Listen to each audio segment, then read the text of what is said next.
What does it truly mean when a space marine meets an orc in open war? I record these words not for glory but as confession, a chronicle of failure written in blood and machine oil. The ash never settles on Garrison 9. It drifts endlessly through the wounded sky, pale as snow, choking the trenches where we stand. It gathers in the creases of ceramite, in the fractures of armor plates, a gray shroud that hides the ruin beneath. The Auspex registers a 68% drop in thermal efficiency. My armor complains in quiet binary hymns. I silence it with a prayer. The Iron Chaplains would call that discipline. I call it desperation. 7 days since planetfall. 7 days since the drop pod screamed down from orbit, splitting the clouds like burning spears. Our orders were clear. Secure the refinery grid, purge the Xenos infestation, and hold until relief. Simple, logical, a duty worthy of the Emperor's chosen. Through the Vox, I still hear Captain Drez's command. The flesh is weak, brothers, but iron endures. Words I once believed without question. Now, beneath this dying sky, they taste like rust. My squad, 11 veterans of the 4th Company, each a living testament to the fusion of flesh and steel. My right arm is augmetic. My lungs are cold and reinforced. My heart beats in rhythm with the machine spirit of my plate. We are perfection by design, transhuman strength clad in sanctified iron. And yet, as I watch the horizon burn green with the light of orc war engines, I feel something neither logic nor steel can quiet. A tremor beneath the armor. Not malfunction in memory. Fear disguised as faith. The orcs are coming, and the ash begins to fall again. The ash on Garrison 9 does not fall. It accumulates as if the sky itself is a slow-breathing forge hood exhaling cinders onto everything that lives, and everything that has stopped living. In the quiet before false dawn, my helm mic picks up a frequency not of vox but of movement. Particulate hiss disturbed by mass, a granular whisper across glassed dunes. I cycle gain by 3 increments, run an acoustic profile against my suit's library, and the machine spirit returns what I already know in the bones I've tried so hard to deny. Orcs. Their approach is an arithmetic of impact and intent. I mark the northwestern rise with a reticle and log intervals. 0312 to contact crest, plus or minus 5 seconds, dependent on gradient slippage. Behind me, 11 hearts thrum beneath ceramite and steel. Some are mine, some are not. The squad's augmetic telemetry scrolls down my eye. Minor sand ingress warnings. Servo lag variances within acceptable tolerances. A prayer in Binharic from Veer that is really just a diagnostic loop written like a psalm. We built a killing line across the ridge's broken spine. Interlocking fields of fire. Arcs calculated by trig on a slate most men would call a relic and we call a tool.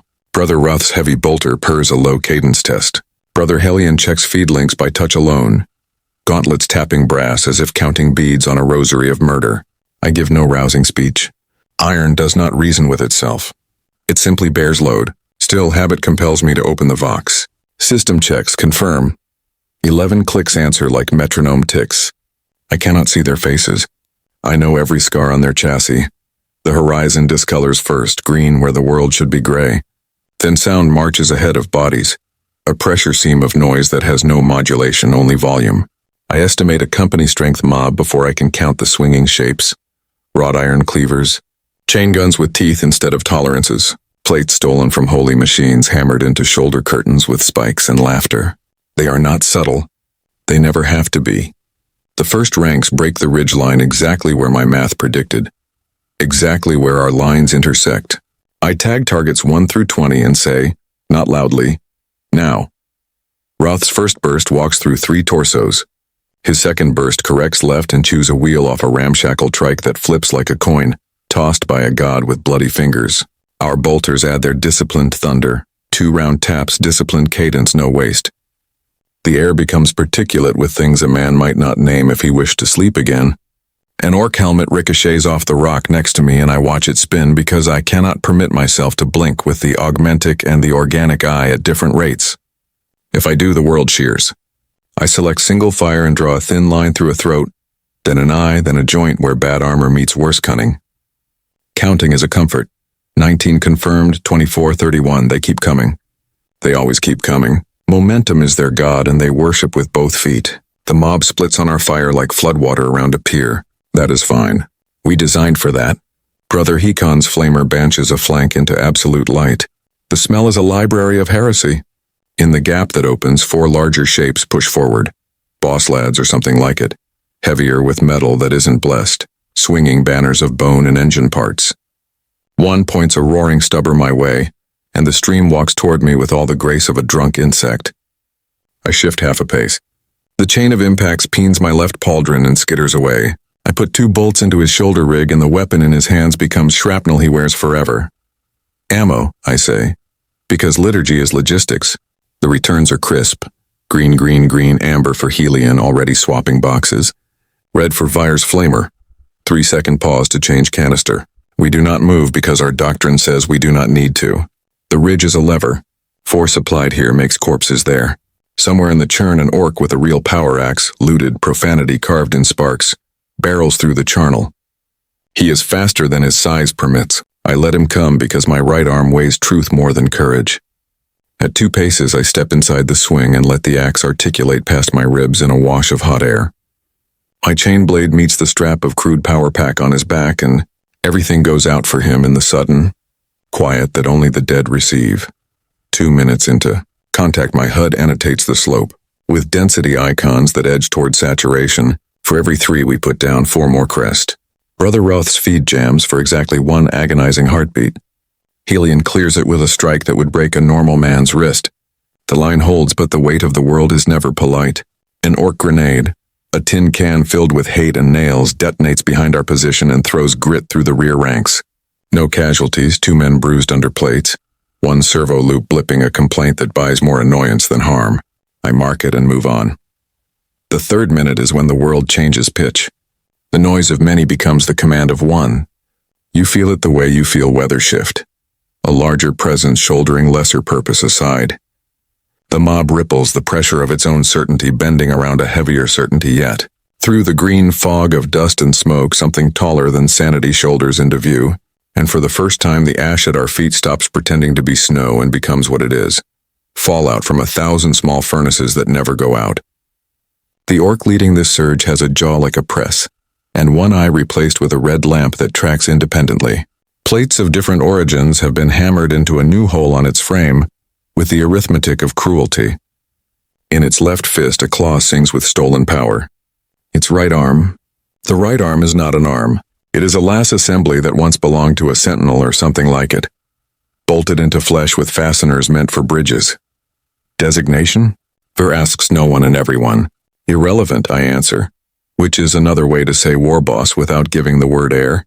The big one lifts its gun and the beam that lashes our ridge is clean, cold, mathematical. The rock under Brother Helion turns to glass as if it remembers a volcano. He rolls, comes up, offers the war boss a burst that the creature does not dodge so much as shoulder aside with contempt. The mob's noise changes to laughter at a temperature I do not recognize. Shift pattern sigma, I say, and our line flexes to spare Helion while maintaining fields. The war boss does not let us decide tempo. It bellows something I do not transcribe, because words are wasted on its kind, and it laughs again as it points at us with the smoking stub of its stolen beam. Behind it, a banner of scrap and skin wobbles, and the symbol stitched in grease upon it is not any tribe mark I know. My machine spirit offers a probability tree that involves 1 word, new. The thought is a cold coin in a hot hand. We break the first wave, then the second, then the third that arrives, half overlapping the second because the orcs do not queue. Between volleys I clock the numbers I should not say aloud. Brother Hecon's flamer dry. Veer's auspex burned out. Routh's barrel glowing cherry, cooling cycle forced. My own mag feed at 37, then 29, then 17. To our left the ridge's face is chewed in by the last assembly. The rock crumbles like stale bread. I mark a fall line and move the brothers 2 paces back without telling them I have moved them. They move because iron obeys gravity in me. When the beam comes again, it does not find Helion. It finds a statue of the Emperor I did not know was there until the light sketches him in negative. The statue cracks and falls into powder that coats our boots in white ghost. The war boss roars in satisfaction like a child whose toy has performed as promised. I line my sight on the red lamp of its eye and squeeze. The bolt strikes the lens and detonates. For a heartbeat, the thing disappears in smoke and sparks and a noise like metal having a nightmare. When the wind clears, the lamp is gone and in its place a guttering socket that leaks light like blood. The war boss turns its head toward me. We recognize each other like two craftsmen across a shop floor. It points the claw at its own eye and then at me as if to say that was good. Do it again. I will survive. I will still come. A normal man would say the ridge is lost when the fourth wave crests and the beam walks toward our ammunition like a savant. A normal man would be correct. I am not allowed the normal. I check the horizon for a miracle and find only the ticking of my hearts, the ache in my organic hand where the grip bites, and the long, patient breath of ash. Somewhere under all that noise, a very quiet voice asks me a question I have scolded for decades into silence. I do not answer it yet. I reload. I move my brothers by one more pace. I raise my weapon. The orcs come on. The fourth assault came without rhythm, a tide that forgot how to retreat. The ash wind carried their stink before their shapes resolved. Burnt promethium, rust, and the copper tang of life they hadn't earned. My armor readouts were already screaming minor faults, but I muted them. The machine spirit deserved dignity, not panic. Bolter fire flickered across the ridge in controlled bursts, brief thunderclaps against a storm that had no sky. I could feel the warboss's command woven through the mass, a cadence that dragged the lesser beasts forward like a chain around their necks. Helion's bolter jammed again. I heard the cough of metal more than the man's oath. He threw the weapon down, drew his combat blade, and leapt the barricade before I could recall him. He moved like a piston driven by rage, not flesh, carving through 3 of the greenskins before the fourth folded him under an axe the size of a door. His vitals blinked red across my helm display. I filed the data away. Grief can come later. Routh's heavy bolter sang vengeance. Each shell detonated where Helion fell, converting his death into equation. 1 life traded for 12. Still the wave swelled. A knob broke free, hefting a rotary cannon stolen from some forgotten tank, and the ridge vanished under tracer fire. The impacts turned the air granular. I ducked behind a rock outcrop already pitted from the last volley, and felt the vibration travel up my prosthetic arm. When the storm eased, the world smelled of ozone and blood. Flank right, I ordered, voice flat as steel plate. My brothers shifted as a single mechanism, discipline replacing instinct. Veer hurled a frag into the pocket ahead. The blast lit up a dozen silhouettes like saints framed in light and then erased them. We advanced over the remains, each step a sermon. Below us, the valley floor had become a moving organism. Orks upon orks, muscle upon rust. Some rode jury-rigged bikes that coughed fire. Others marched behind a banner stitched from flayed armor plates. I sighted down my bolter at the bearer. 1 clean shot turned the standard into flame, but it changed nothing. Their faith wasn't in symbols, it was in noise. The war boss appeared again, dragging a wrecked chimera hull as if it weighed nothing. Its damaged eye socket burned like a furnace. Around it, the mob's confidence sharpened. My auto senses caught the modulation in their roars. They were waiting for something. It came in the form of a crude artillery piece, a cannon fashioned from industrial pipe, aimed at the ridge with an optimism only the mad possess. The first shell hit short, the second long. The third landed true. Stone and dust folded over me. My internal systems dimmed. The world reduced to static and pulse. When the readouts cleared, half the ridge was gone. 3 brothers were offline. 1 crawled, armor peeled open to the marrow. I dragged him back with my augmetic hand and set a med seal across the breach. His heart still worked. The Emperor would decide the rest. Fall back. Fear's voice cracked through the vox. Negative, I said. We hold until the order changes, or until nothing is left to hold. For a time there was no speech, only labor. Reloading, recalibrating, rekilling. The 4th wave became the 5th without announcement. The orcs dead formed berms that their living climbed. They fired while laughing, died while laughing, lived in that same laugh that mocked all arithmetic. My ammo counter dropped below 10. I began marking targets not for kills but for efficiency. 1 bolt for 2, 3 if fortune smiled. Then the ridge shook differently. Not from shells but from underneath. Seismic tremors rolled like a heartbeat beneath the ash. My auspex, cracked and half-blind, showed heat signatures tunneling upward. The orcs weren't content with frontal assault, they were digging, clever, or lucky. Both are lethal. Brace lower levels, I ordered, moving to the lip of a fissure where dust fell like rain. From the black came shapes, smaller than knobs, heavier than grots. Burrowers with mining claws strapped to their arms. They erupted through the crust, eyes wide with feral joy. I met the first with a bolt to the chest. The second closed too fast. Its claws scraped my helm and carved a shallow trench along the ceramite. I slammed my augmetic fist through its throat. Oil and blood sprayed across my visor in equal measure. The ground split wider. 2 more broke through, one wielding a torch that burned blue-white. It swept the flame across Routh's position, melting the feeder belts of his bolter before he crushed the attacker beneath his boot. The stench was unbearable. "Dead packs," I barked. Fire obeyed without hesitation, dropping a satchel into the tunnel mouth. We fell back 3 paces, then the blast sealed the breach with molten glass. Silence reclaimed the ridge for half a minute. The half-minute was enough for the warboss to climb. It came up the slope like a mountain deciding to walk. Each step crushed the corpses of its own kind. Its claws shimmered with captured energy. It roared once, and my armor's audio filters dimmed themselves in self-preservation. I fired. The bolt struck and vanished against a field of crackling blue. The thing laughed, a sound that arrived more in the chest than the ears. "Concentrate," I called, and every brother still breathing poured fire into it. The ridge lit like a forge. Chunks of armor flew, smoke rose, but the creature kept coming. At 10 meters, its claw swung, a scythe of light and pressure. Fear caught the edge. His left side disappeared in a mist that used to be a man. I fired again, point blank at the creature's knee. Metal and sinew tore. It fell forward, crushing 3 more orcs under its weight. I stepped closer. "In the Emperor's name," I said, though my voice felt foreign. My chain blade ignited. The warboss lunged even from the ground, claw catching my chest plate, tearing away the purity seal that had survived 3 campaigns. Pain lanced up through systems that were supposed to be beyond pain. I drove the blade under its chin. It spasmed, then went still. Silence didn't come back, it fled.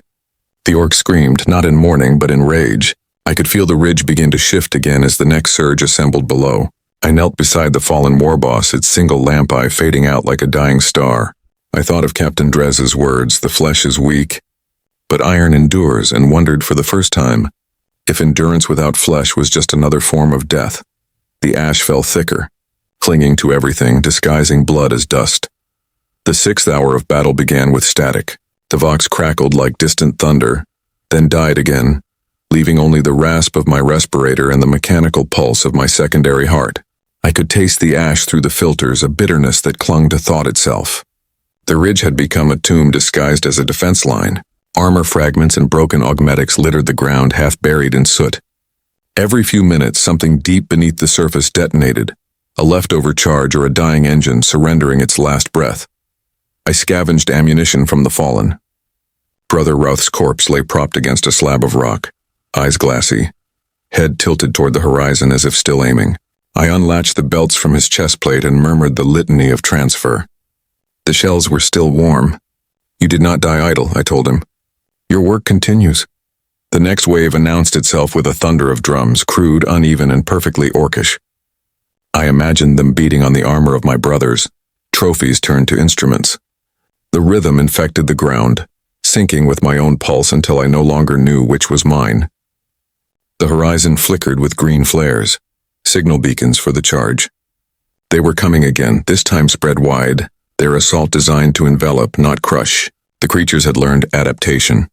That was supposed to be our advantage. I watched through the cracked lens of my visor as their flanking mobs crawled along the ash dunes, crude banners whipping like tongues of fire. I felt the machine spirit in my armor whisper its diagnostics. Left actuator, 43% efficiency. Right augmetic arm, 71%. Blood loss compensated. Numbers where once there was certainty. They hit like weather, unstoppable, shapeless, everywhere at once. Bolter fire lit their ranks, carving arcs through the dark, but still they came. The air filled with ricochets, screams, and laughter, the same wordless joy that mocked all fear. One of them reached me, huge and stinking of promethium. Its axe was jagged, vibrating with impact shock. I caught the blow on my augment arm. The metal dented but held. The feedback tremor ran through me like lightning. Before it could recover, I buried my combat knife beneath its chin and twisted until its roar died to a hiss. Another came, and another. They moved with the frenzy of hunger, not strategy. But even chaos finds rhythm. They pressed in with a logic all their own. One dies, another replaces it, until fatigue becomes the true enemy. I moved by habit, not thought. Bolt, swing, crush, reload, repeat.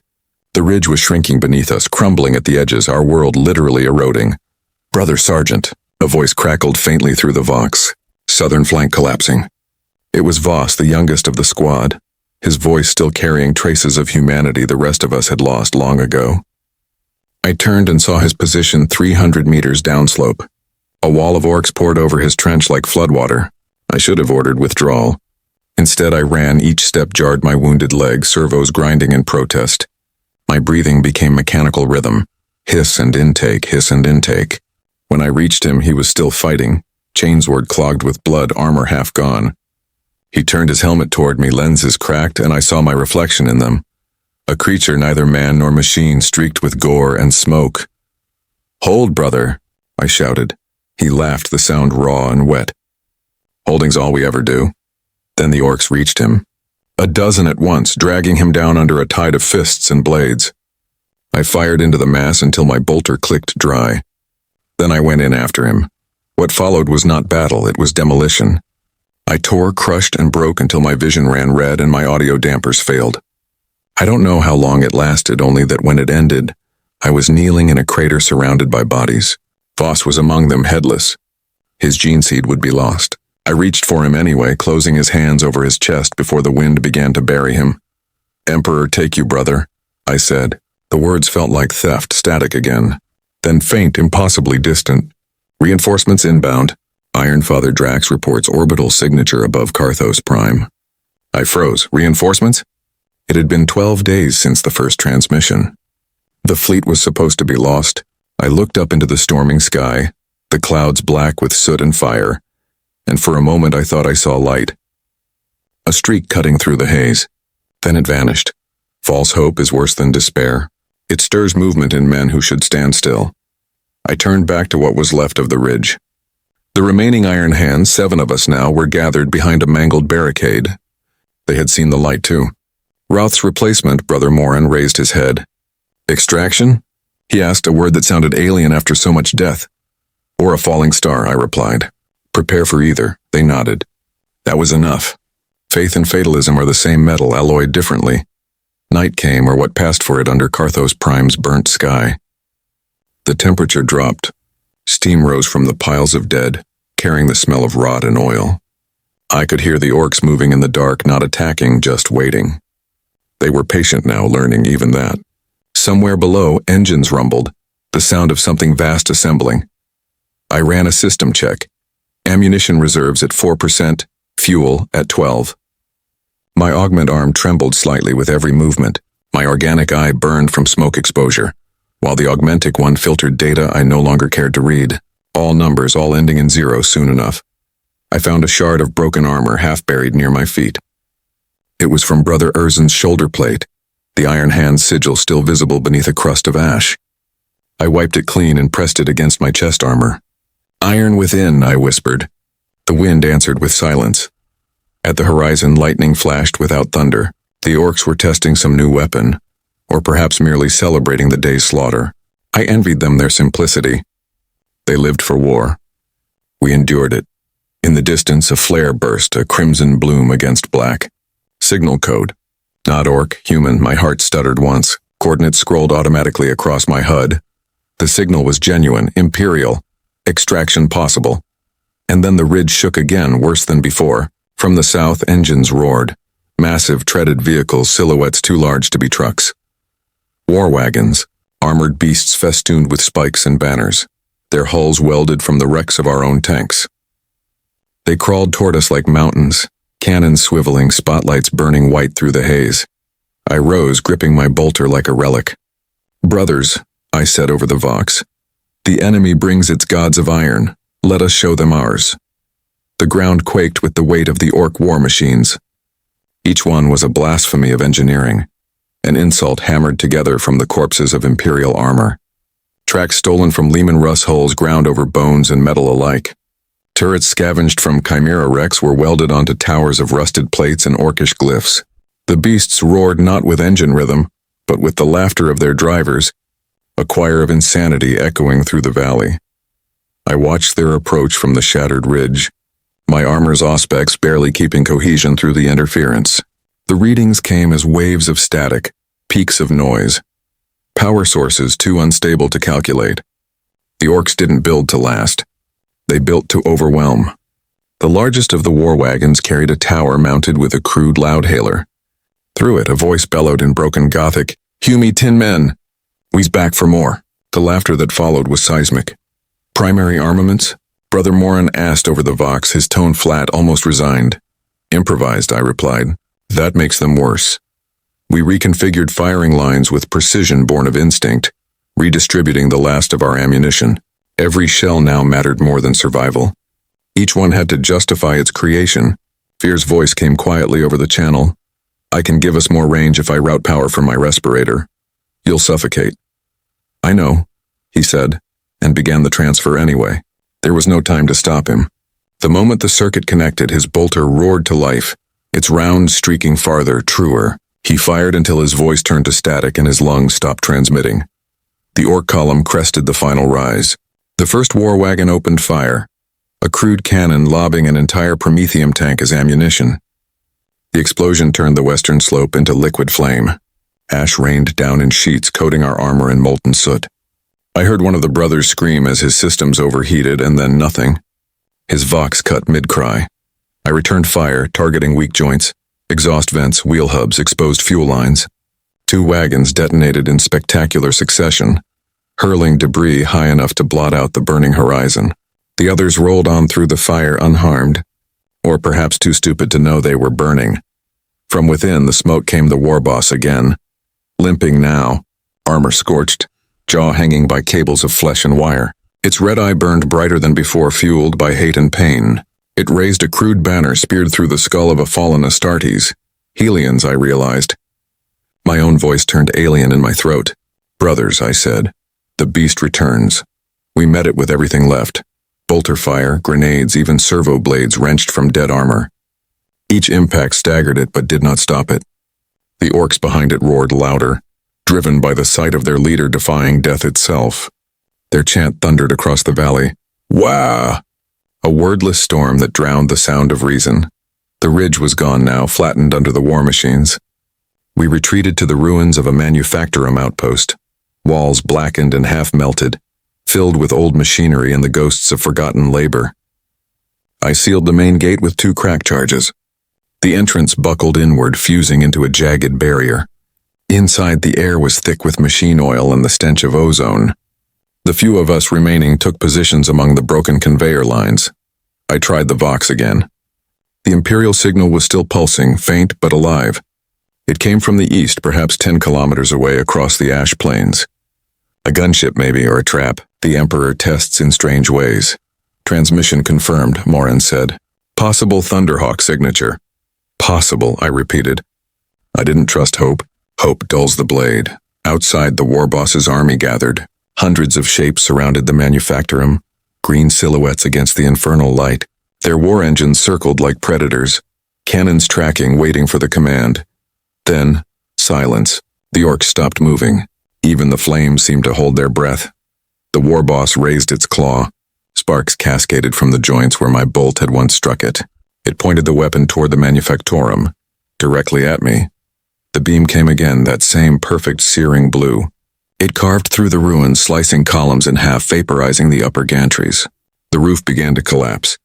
I dove behind a smelter core, felt the energy pass inches from my back. Molten slag rained down like blood. "Melt a core breach imminent," my armor warned. The manufactorum's reactor, long dormant, was waking in agony.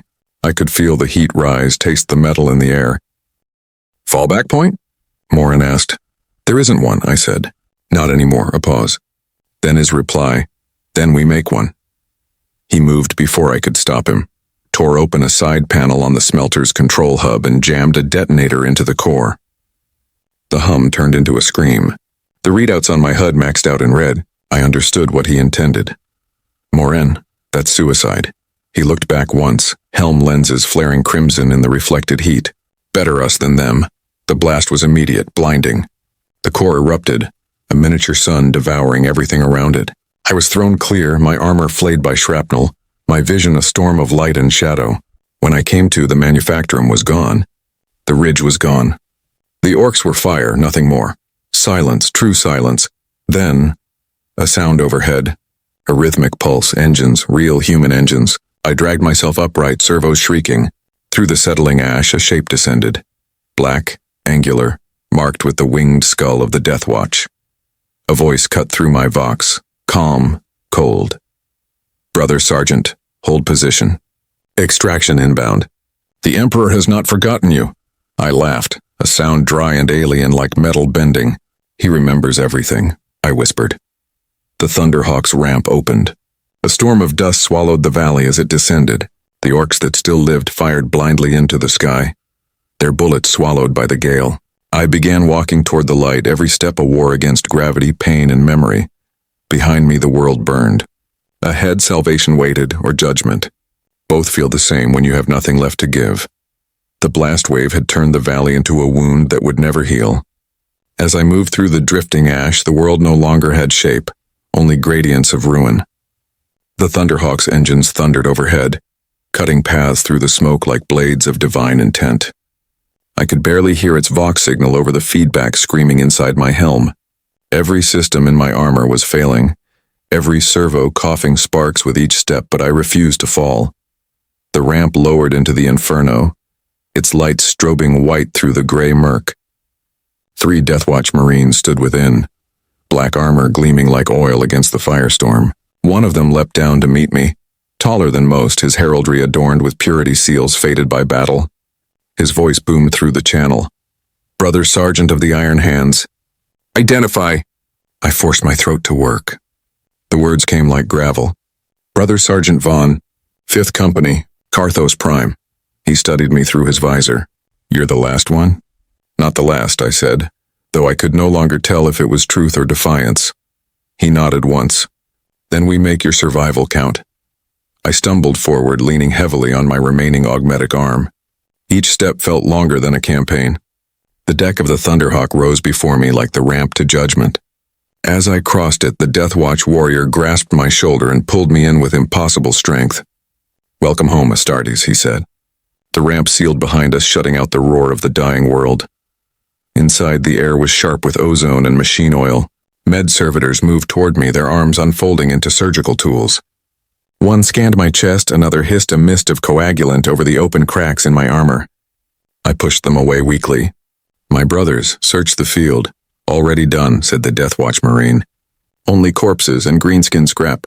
Your ridge no longer exists. I sank onto the deck. The vibrations of the engines trembled through the metal, through me. Above the noise, a new voice came over the internal vox. Calm, deep, the voice of command. This is Captain Titus, Kill Team Obsidian. Confirmed recovery of 1 Iron Hand survivor. Begin ascent. The ship climbed and gravity slipped away. Through the side viewport, I saw Carthos Prime recede into distance. A sphere of gray fire, its clouds swirling like smoke caught in glass. I realized dimly that the Emperor's light was rising over the planet's horizon. Dawn, though it looked more like morning. The servitors finished sealing my wounds. My left leg was gone below the knee. My right arm trembled with intermittent current. My helm display showed a dozen warning sigils, all red, all meaningless now. Across from me, one of the Deathwatch removed his helm. His features bore the unmistakable discipline of an ultramarine, chiseled, calm, impossibly unscarred compared to mine. You fought well, he said quietly. Reports say Carthos Prime was lost weeks ago. We did not expect any living. I barely qualify, I rasped. You do, he said. You endured. That's more than most. His words struck something deeper than comfort, a reminder of what the Iron Hands once meant endurance to be. The machine endures because it does not feel. The flesh endures because it must. I turned to the viewport again. Below, the Orc formation scattered as orbital bombardment began. The Deathwatch cruiser's guns carved molten scars into the planet's surface. For the first time in days, I allowed myself to believe the battle might end. One of the servitors presented me with a data slate, its screen flickering. Across it scrolled fragments of battlefield telemetry, the last recorded transmissions of the 5th Company. I saw names flash and vanish: Halion, Routh, Tharnus, all ending in silence. Do you wish to hear them? Asked the Ultramarine softly. No, I said. I was there when they spoke their last. He nodded, then turned his attention to the others preparing for transit. The hum of the Thunderhawk deepened as it pierced the upper atmosphere. The light changed from crimson fire to the pale, distant glow of void. Through the viewport, the Deathwatch strike cruiser, Oath of Obsidian, waited. Its black hull swallowed the stars. The sight stirred something almost forgotten, faith maybe, or simply recognition. The Emperor still had soldiers who remembered purpose without dogma. When the Thunderhawk docked, the airlock hissed open to a corridor of cold metal and disciplined silence. Apothecaries waited, their armor adorned with silver and white. One gestured toward me. "This way, brother, quickly." I limped forward, every motion mechanical, but my mind was clear. I knew that soon they would ask questions. How the Orks learned our tactics, how the Iron Hands fell, what I had said in those final moments. And I would tell them all of it, though I doubted they would hear the part that mattered. They would record the facts, battle dates, kill counts, confirmed enemy classes. But the truth was simpler. The flesh endured longer than the machine ever did. They placed me upon a gurney of adamantine mesh, linking feeds from my armor into their consoles. Lights flickered. Pain sharpened. The apothecary looked down at me through the lenses of his helm. "You are safe now, brother, safe." The word meant nothing. I had seen safety melt, burn, and scream, still I nodded. For now. As they sedated me, the last thing I saw through half-closed eyes was the Deathwatch sigil above the chamber door, a skull upon a black field. No purity seal, no scripture, just finality.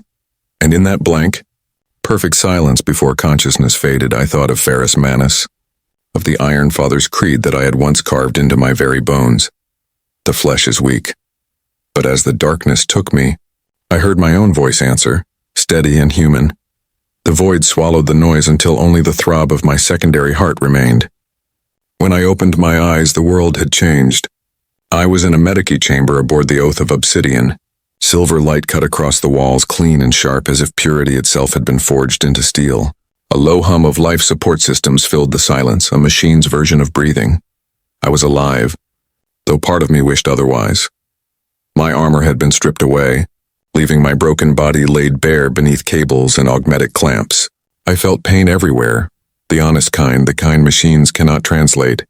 Servitors glided around my cot, adjusting tubing, feeding stimulants. Their faces were smooth masks of obedience. I envied them. Then a voice, heavy and deliberate. "You are awake." A figure stepped from the shadow, a Deathwatch apothecary, his armor black as night, his pauldrons bearing the silver skull of his order. I recognized his tone before his name, efficient, unpitying. "Brother Sergeant Vaughn," he continued, "your vitals are unstable but improving. You will endure." "Endurance," I murmured, my throat raw. "Is all I have left?" He studied me for a moment, then spoke again. "You are fortunate. Few survive capture by greenskins. Fewer still maintain coherence afterward." "Fortune?" I rasped. "My company is dead." "Then they are martyrs," he said flatly. "You are the witness." The word struck harder than any hammer. Witness, not hero, not survivor. Just the one who remained to tell what happened. He turned toward the diagnostic screen. The Orks that took Carthos Prime were different, enhanced. Their war boss exhibited levels of mechanical augmentation beyond standard greenskin behavior. The Inquisition believes your chapter's presence drew their evolution. I knew what he meant, but let him speak. They sought to imitate the Iron Hands, to perfect themselves through metal. Your fallen brothers became their prototypes. A long pause hung between us. I could taste blood and regret on my tongue. "They learned our creed," I whispered. "But they understood it better." The apothecary said nothing. Perhaps he thought it madness. Perhaps he agreed but lacked permission to say so. Footsteps approached. The chamber lights dimmed in respect as another figure entered. A captain of the Deathwatch, helm under arm, face scarred by age and command. His eyes were cold enough to mirror void light. "Brother Vaughn," he said, "I am Captain Titus. The Ordo Xenos will want your account. You are to be debriefed fully once your condition stabilizes." I forced myself upright, ignoring the pain. "You think they'll listen?" "They will record," he replied. "Listening is optional." The apothecary moved to sedate me, but I caught his wrist with my remaining hand. "Wait," I looked at the captain. "When you return to Terra, tell them this. The machine does not make us immortal. It only delays the moment we must face what we are." Titus's expression barely shifted, but I saw the faintest flicker of understanding, or maybe discomfort. "Rest, brother," he said finally. "You've done enough." He turned and left. The apothecary injected the sedative. I felt it crawl through my veins like mercury. The lights dimmed. As the darkness closed in, I thought of Ferrus Manus, our primarch of iron and grief. I thought of his final moments on Istvan, when the flesh burned away and the metal turned cold. The lesson we never learned. Somewhere far below I could still hear the echo of orc laughter, alive, defiant, unafraid. They had no creed, no machine, no emperor, yet they lived. As the sedative took hold, I whispered to no one, "The flesh is not weakness. The flesh endures because it feels." Then finally I let the machine win. Time passed. Though on a ship like the Oath of Obsidian, time had no shape. Only the sound of the engines marked its existence, a slow metallic heartbeat echoing through the decks. I woke in intervals, drifting between sedation and consciousness, each awakening greeted by the same sterile glow and the same indifferent servitors. My body was a patchwork of pain and metal, my right arm gone, my leg replaced by a provisional brace. I could feel the machine reclaiming me piece by piece as though trying to erase the memory of what I had learned. When I finally stood, the deck felt alien beneath my feet. The apothecary watched from the doorway, his tone unchanged. "Rehabilitation begins. You will adapt. Adapt." The word felt like mockery. They escorted me through the observation corridors. Beyond the glass, Carthos Prime hung in the void, no longer a world, only a glowing scar. Bombardment had reduced the surface to rivers of molten glass. Somewhere in that inferno lay the remains of my brothers. The Deathwatch captain met me in the Strategium, his armor catching the light from the hololithic displays. Maps of the Carthos system rotated above the table, dotted with crimson icons. Orc vessels, debris fields, Imperial losses. "Brother Vaughn," he began, "your report confirmed what the Ordo Xenos feared. The Greenskins are evolving their use of technology, mimicking the Mechanicum's principles. Their leader, Mechmasher, was sighted escaping in a looted cruiser. The Inquisition believes he has taken Iron Hand's gene material and augmetic schematics from your fallen. So, I said, even in death, we teach." He looked at me sharply. "You sound almost proud." "Not proud," I said, "just aware." He studied me a moment longer, then dismissed the servitors. The hololithic light flickered across his scarred face. "You questioned your chapter's creed in your testimony. The Iron Fathers will not take that lightly. I know. They may call it heresy." "They always do," I said, voice low. "But they were not there.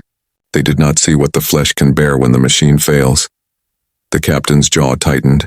"Be careful what truths you keep, brother. Not all are meant to be spoken aloud." "I don't speak them for others," I said, "only to remind myself I still can." He nodded once, approval or warning, I couldn't tell. "You'll be transferred to the blood of iron when it arrives. Until then, remain confined to the apothecarian. The Inquisition may wish to question you directly." As he left, the chamber dimmed again.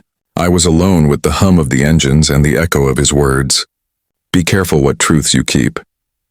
I sat on the cold metal bench, my reflection staring back from the polished floor, a ghost made of scars and metal. My augmetic eye flickered once, refocusing.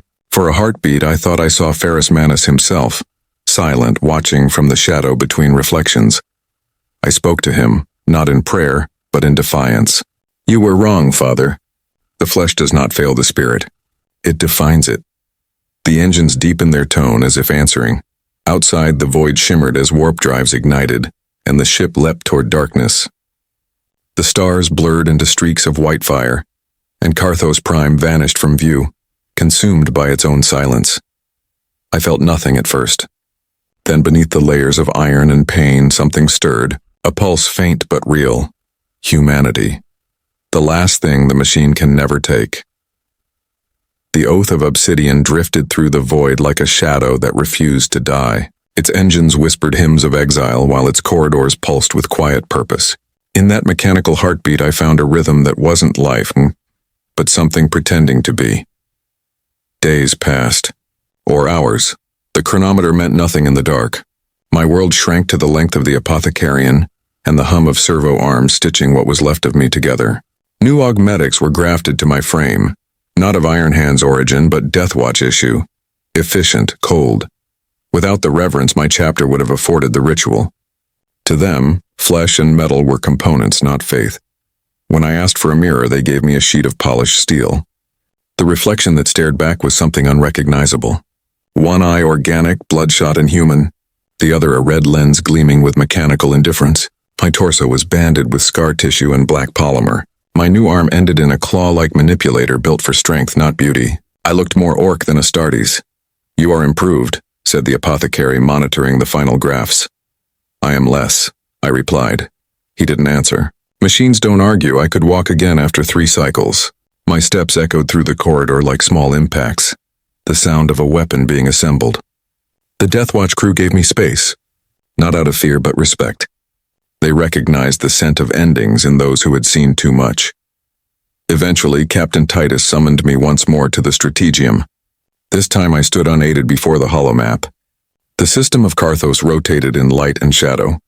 The planet was gone, erased by exterminatus protocols. "The Ordo Xenos sanctioned total purge," he said without ceremony. "No life remains."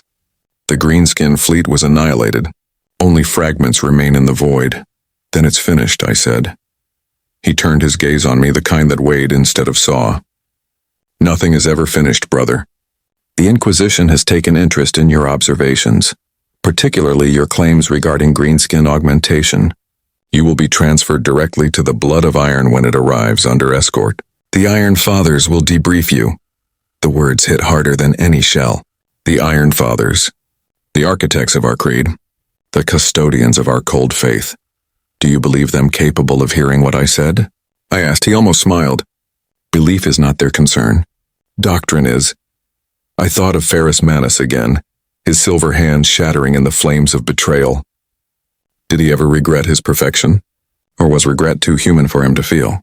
"Captain," I said quietly, "if they ask what I've learned, I will tell them the truth." He tilted his head.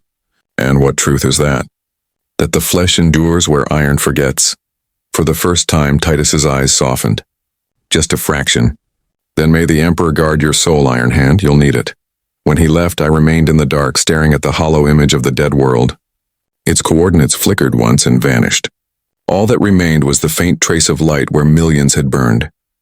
I thought of my brothers, Tharnas, Kiavos, Menas, names that now lived only as sound inside a dying man's memory. They had died believing the creed that to be machine was to be pure. Yet it was their mortal pain, their stubborn humanity that had carried us farther than the cold code of logic ever could. In that silence, I whispered their names one last time. The servo lights dimmed. The hum of the ship deepened. I closed my eyes and felt the vibration of the engines through my augmetics, an artificial pulse, a reminder that I still existed. But beneath it, faint and defiant, my human heart beat once more. Not perfect, not eternal, but alive. The Blood of Iron arrived 3 days later, a cathedral of iron cutting through the void, its hull etched with the sigils of the Gorgon. Its arrival was heralded not by sound but by gravity itself. The warp rippled around it like fabric bowing beneath a god's hand. The Deathwatch ship fell silent as the Iron Hand's cruiser's docking claws extended, locking onto the hull with a noise that reverberated through the bones.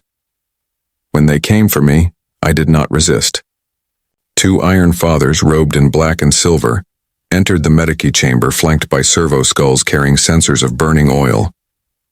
The smell of sanctified machine spirits filled the air. "Brother Sergeant Vaughn," one said, his voice like filtered static. "You will return to your chapter for restoration and inquiry." Restoration. Inquiry. Both words meant judgment. As they escorted me through the airlock, the sound of the Deathwatch faded behind us, replaced by the deeper, holier hum of the Iron Hand's vessel. It was like stepping into the veins of a god. Metallic halls, vox hymns pulsing through the bulkheads, the faint whisper of binary prayer from the ship's machine spirit. We reached the Strategium. At its center stood Iron Father Karna, more machine than man, his face an expressionless mask of metal and augmetic lenses. Tubes ran from his skull into the floor, feeding data directly into the ship's cortex. "Brother Vaughn," he intoned, "you have returned to the fold." I have returned, I answered, but I do not know if I still belong. He ignored that. Your report has been received. Your actions on Carthos Prime have been evaluated. The Council will decide your fate after full debriefing. Fate, a word we were taught to disregard. Space Marines do not have fate, only duty. And yet here I stood, uncertain whether mine had ended or just begun. Karna's optics flickered. You question the doctrine, explain. I met his gaze. Because I saw the machine fail. I saw the flesh carry what the metal could not. Blasphemy, another Iron Father hissed. Truth, I said, louder now. You preach that the flesh is weak. But it was not my augmetics that endured on Carthos Prime. It was pain, fear, hope. The things you've spent millennia cutting out of us. The Orks learned to mimic our machine, and they became stronger for it, because they did not deny what they were. The chamber filled with mechanical whispers, binary prayers, servo skulls twitching nervously in the incense haze. Karna raised a hand and silence fell. Your words are corrupted by trauma, he said at last. The flesh clouds judgment. You will be remade. I will not be unmade to fit your blindness, I said quietly. The Iron Fathers looked at me as if I had spoken heresy, which perhaps I had. In the lore of the Gorgon, doubt was decay. Yet even Ferrus Manus before his end had doubted, and in that doubt he had been most human. Karna turned away. You will undergo resanctification. Your augmetics recalibrated, your memories archived for study, your spirit made whole. The word echoed like mockery. I realized then that they did not fear orcs or heresy or death. They feared imperfection. They feared feeling. As they led me from the chamber, I looked back at Karna and spoke without permission. The flesh is not weakness, Iron Father. The flesh remembers what you've forgotten and why we fight. He did not answer. Perhaps he couldn't. They took me to the reforging sanctum, a vast, cold cathedral where servitors hummed beneath suspended iron crosses. The air shimmered with heat from plasma welders and the scent of burning oil. Chains hung like prayers unanswered. I lay upon the altar of renewal, bound by steel restraints. Above me, the machine spirit's eye blinked once, awaiting command. Karna's voice came over the vox, distant but absolute. Begin procedure, servo arms descended. Metal teeth whispered against flesh. Pain pure and endless sang through every nerve. And beneath it all, through the storm of fire and sound, I clung to the one truth I had left. A mantra of defiance whispered between heartbeats. The first incision was ritual. Always ritual. The servitors began with the litanies of separation, low binary chants that merged into the sound of blades slicing through sanctified oil. My vision fractured between pain and memory. The ceiling above me became both iron and sky. I could smell the ash of Carthos Prime again, hear the screams of my brothers echo through static. For a moment I thought the orcs were back, roaring beyond the walls. But it was only the machines, the chorus of rebirth. Electrographs bit into my spine. Sparks cascaded down my vision like falling stars. A data slate voice murmured next to my ear. Neural interface active. Cognitive dissonance high. Karna's voice filled the sanctum through vox speakers. Brother Von, surrender your fear. Your pain is the impurity we burn away. I wanted to laugh, but the breath caught in my throat. Pain is proof that something still lives. Silence, he commanded. You will be purified. The machine spirit above me hummed louder. Its lenses glowed white. Lines of code cascaded across my optic implant, overwriting, cleansing, deleting. I could feel pieces of myself being rewritten, memories fragmenting like old glass, the laughter of my squad mates, the ash falling on their armor, Halien's last words. Gone, overwritten by the purity protocols of the Iron Creed. But memory resists. Somewhere inside the noise, my human heart rebelled. I remembered Helian's face beneath his broken helm, the faint smile before he charged into death. I remembered Roth's heavy bolter purring like a prayer. I remembered the moment I whispered the truth to the Death Watch captain. The flesh endures where iron forgets. And I screamed. Not in agony, but in defiance. The machine tried to smother the sound, flooding my veins with suppressant chemicals, but the scream became a pulse, a rhythm too primal to erase. One of the servitors faltered. Its blade arm hesitated mid-motion. Sparks flared from its ocular node as my pulse disrupted its signal. I twisted, tearing the restraints that held my left arm. Steel buckled. Pain flooded through torn grafts, but I didn't stop. I seized the nearest servo arm and drove it sideways into the core altar. The machine shrieked, not from damage, but from disbelief. "Override," Karna's voice thundered. "Contain him." Servitors lunged, their limbs like scythes. I tore free another shackle, the metallic scent of blood thick in the air. For a heartbeat, I saw the reflection of my own face in the machine's lenses, half flesh, half metal, both burning with the same fury. "You call this purification?" I spat. "You're just replacing faith with silence." Karna's voice was calm now, deadly calm. "You are malfunction, Brother Vaughn. A system that refuses correction." Then perhaps the system was never alive. He appeared in the doorway, surrounded by a haze of incense and static. His face was unreadable, an iron idol given motion. He raised his servo axe. The runes along its haft glowed, whispering binary hymns. "By Ferrus Manus, I cleanse you," he swung. I caught the haft in my augmetic claw. Sparks erupted where iron met iron. The blow forced me back against the altar, the edge of the blade biting into my shoulder. I felt it crack the plating, but not the will beneath. I pushed forward. The movement was slow, heavy, but relentless. "Ferrus Manus bled," I hissed. "Do you even remember why?" He drove the axe forward again, but I twisted, letting the momentum carry him off balance. My fist struck the side of his helm, not to kill, but to make him look. The impact left a dent in the ceramite, and for the first time he staggered. Behind him, the servo altar screamed as power conduits ruptured. The sanctum plunged into flickering red light. Warning runes flared across the walls like wounded eyes. I stood over him, half shattered, half human, entirely alive. "The flesh is not your enemy, Iron Father," I said. "It's the part of us that still prays without words." He stared at me, optics dimming, the glow in his eyes fading to something almost human. Then he fell. The sanctum burned around me. The machine spirit howled through ruptured cables, its binary hymns turning to noise. Smoke filled the chamber, thick and acrid, tasting of oil and blood. I stumbled through it, every servo whining, every nerve aflame. Behind me, the altar exploded, a burst of white fire that swallowed the Iron Father's remains. As I reached the corridor, alarms roared throughout the ship. Automated Vox chants screamed, "Containment breach. Ritual interference. Heretic protocol initiated." I didn't care. For the first time since Carthos Prime, I could feel the heartbeat that was mine alone. Ragged, defiant, human.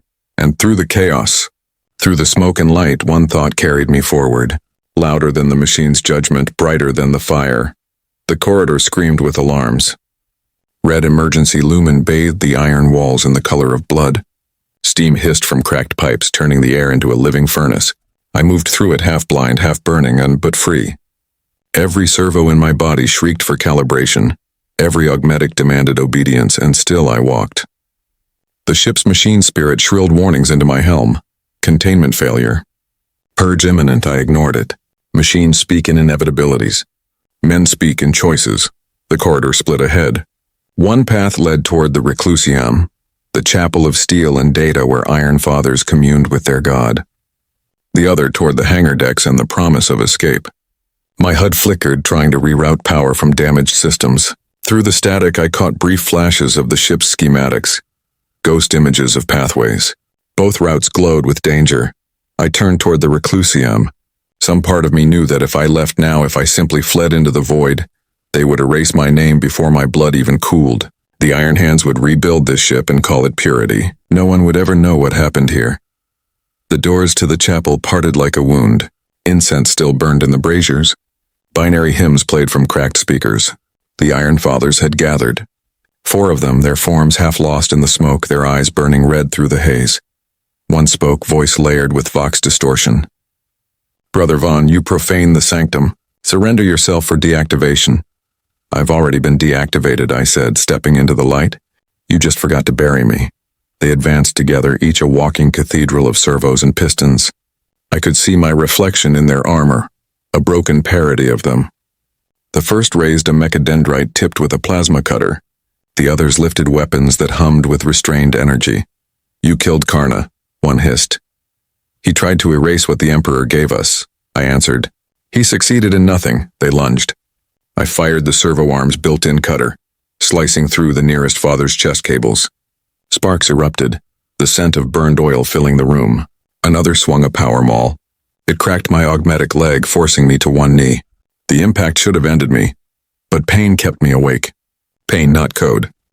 I drove my claw through the joint of his armor and pulled until the gears screamed. His blood sprayed across the altar. 2 remained. They hesitated now, uncertain whether they faced a heretic or a prophet. "Look at what you've become," I said through labored breaths. "You replaced your hearts with engines and called it faith. You silenced the only thing that could ever love the Emperor, your humanity." Their hesitation broke. One fired a bolt pistol. The round tore through my shoulder, spinning me backward. I landed hard, gasping. The other raised his axe for the final stroke. Then the ship itself intervened. The floor shook violently. A deep boom rolled through the hull. The oath of Obsidian's machine spirit, enraged by the Sanctum's desecration, began to purge the deck. Massive blast doors sealed the exits. The hymn of the purge sirens rose to a scream. Plasma lines erupted from the ceiling, cutting through air and flesh alike. The Iron Fathers froze, their forms lit in violet fire. I crawled toward the center, dais where the ship's primary cogitator pulsed with erratic light. The spirit wanted order. It wanted obedience. I placed my bloodied hand against the console. "No more control," I whispered. "No more silence." My augmetic interface linked instinctively, bridging the gap between flesh and machine. For a second I felt everything. The pulse of the engines, the electric heartbeat of the ship, the data scream of its dying code. It tried to rewrite me again, to purge the anomaly I had become. I answered it with a thought. "Remember." The machine hesitated. Then, impossibly, it obeyed. Its hymn changed. The binary script scrolling across the dais shifted from command code to raw sound, a pulse that echoed my own heartbeat. The purge sequence halted. The fires dimmed.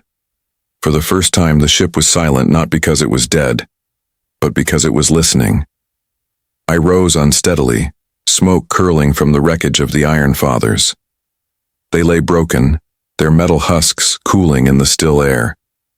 Around us, the reclusium lights dimmed to a single white glow above the altar. I whispered a final prayer, not to the Omnissiah, not to Ferrus Manus, but to the Emperor who had once been a man of flesh. May you forgive us for what we tried to replace. Somewhere deep in the hull, a docking bay door cycled open. The machine had granted passage. Escape. I turned once more toward the fallen priests, their forms half buried in ash and light. "The flesh remembers," I said again, softer now, almost to myself. Then I limped toward the open corridor. Behind me, the ship hummed, not in threat but in mourning. The corridor stretched ahead into silence now. Emergency klaxons guttered out one by one, leaving only the slow breathing of the ship and the pulse that still hammered behind my ribs. The oath of Obsidian was wounded, maybe dying, but it still heard me. Each bulkhead door that should have sealed shut instead cycled open at my approach, light spilling in thin white blades across the deck. I followed them downward, toward the hangar bays. The machine had become my accomplice. I felt its data stream brushing the edges of my mind like the surf against stone. It wasn't words, just sensation, recognition. It remembered me because I had forced it to. The hangar was a cathedral of smoke. Crates had spilled open from the purge tremors. Broken servitors hung from the ceiling like rusted angels. In the center of the chamber waited a storm raven, its engines half lit, Vox array flickering as if unsure whether to wake or die. I touched the hull. The machine spirit shivered but did not recoil. "You know me," I whispered. Its engines answered with a single pulse. Enough. I climbed into the cockpit, fingers sliding over controls that felt both foreign and familiar. Warning runes flared. Fuel low, navigation offline, void shield compromised. It didn't matter. I keyed ignition and the hangar filled with thunder. Behind me, klaxons reignited as the ship's remaining iron hands realized what I had done. Over the internal Vox came a voice, calm, mechanical, merciless. "Brother Vaughn, power down. You will be retrieved." I closed the comms with a single motion. The engines roared in defiance. The storm raven tore itself from the deck, scattering ash and debris. For a heartbeat, I saw figures in the doorway, Iron Fathers, silhouettes of iron and fire, raising their weapons. Then the hangar vanished beneath me. The void opened like a wound. Stars rushed forward, and the oath of obsidian fell away behind, its hull blooming with distant explosions as internal fires reached the plasma lines. I didn't know if it was dying or purging itself clean, perhaps both. Inside the cockpit, I set the vessel to drift. The stars were quiet. My augmetics registered damage in every system, but I felt strangely whole. The silence of the void was not empty. It was honest. I removed my helm. The air was thin and cold, tasting of ozone and blood. My reflection in the cracked canopy looked less like a space marine than a relic. One eye of flesh, one of glass, both tired of pretending. I spoke softly, not as prayer, but as remembrance. Ferrus Manus, you sought perfection in the machine. I found it in the imperfection that survives. The ship drifted toward the nearest beacon, an unregistered signal, faint, human.